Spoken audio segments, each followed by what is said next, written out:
Mu isi abantu bifuza kugirirwa neza, nta wifuza ko bamugirira nabi cyangwa se ngo bamubabarize umutima. Twese twumva twanezerwa kandi tukanezezwa na bagenzi bacu. Iyo turwaye twumva bagenzi bacu badusura, twababara twumva baduhumuriza, kandi iyo dukennye twumva baduhereza ku butunzi bafite bakadufasha, maze kugira ngo tubeho twishimye tunezerewe. Ariko se twebwe ibyo twifuza ko bagenzi bacu batugirira, ibyo tugira natwe, ese natwe turabibakorera?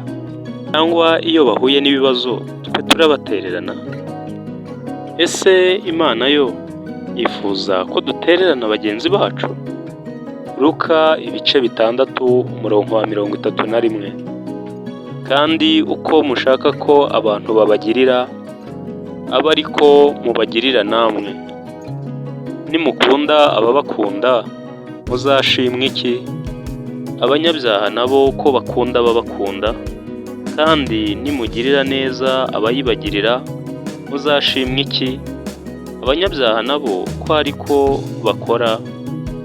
Kandi nimuguriza abo mutekereza ko nabo bazabaguzurira, abanyabyaha nabo ko baguriza abo batekereza ko bazabaguzurira ibihwanye n'ibyo bagurije. Ahubwo mukunde abanzi banyu, mugurize abantu mudatekereza ko bazabishyura, maze nibwo ingororano zanyu zizaba nyinshi cyane. Nuko rero mwene data, ntukagirire neza mwene so witeze ko azayikwishyura ejo, kubera ko abantu birasa nkaho dusigaye tugirirana neza mu buryo bwo kugurizanya. Nindera umwana wa kanaka neza, nawe azabinyitura imbere. Ariko se niko byakagombye kuba bimeze? Gusa iyo witegereje neza n'ubundi usanga uwo wagiriye neza atari we uyikwituye, ahubwo birasa nkaho ineza uwo wayigiriye atari nawe uyikwitura n'ubundi, kuko usanga abantu benshi bagiriye abandi neza bahora bavuga ko bo babituye nabi.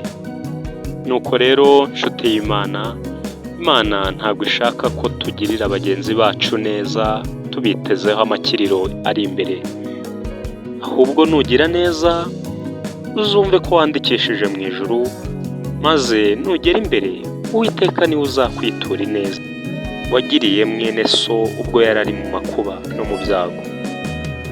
Kandi nugirirwa neza, nuhura na mwene so afite ibibazo, ufite ubushobozi, nawe uzaharanire kugira neza nk'uko nawe wayigiriwe. Kuko niba utifuza kubabara, nawe ntukababaze mugenzi wawe. Kandi niba utifuza kugira agahinda, nawe ntukagatera abandi. Niba utifuza kwibwa, nawe ntukibe abandi. Niba wifuza ko mwene so akuramira ushonje, nawe nugira uzaramire mugenzi wawe ashonje. Kandi niba utifuza kuva mu mirimo ukora, ntugashake kuyikuramo abandi, kubera ko ineza wifuza kugirirwa ni nayo mugenzi wawe yifuza ko umugirira, kandi ibyishimo wifuza ni nabyo mugenzi wawe yifuza. Nuko rero nshuti, Imana yagushyize mugenzi wawe kugira ngo nagira ikibazo umwumve, kandi nawe nukigira akumve, maze duhumurizanye muri iyi si mbi y'umwijima. Ese ntimwibuka ko Imana yavuze iti, umuntu navuga ati nkunda Imana ariko akanga mwene se, waba ari umubeshyi. Kuko udakunda mwene se abona, ni gute yakundana atabona? Nk'uko umubwiriza avuga ati, niba bishoboka ku rwawe ruhande, wabana n'abantu bose amahoro. Nuko mwene data, nushobora kubana n'abantu bose amahoro, jya ugenza utyo, kuko Uwiteka azabiguhera umugisha. Mureke dukundane, dukunde mwene so nawe agukunde, maze urukundo rurusheho kugwira mu mitima yacu twese. Kora subscribe kuri Pati Gospel Omega.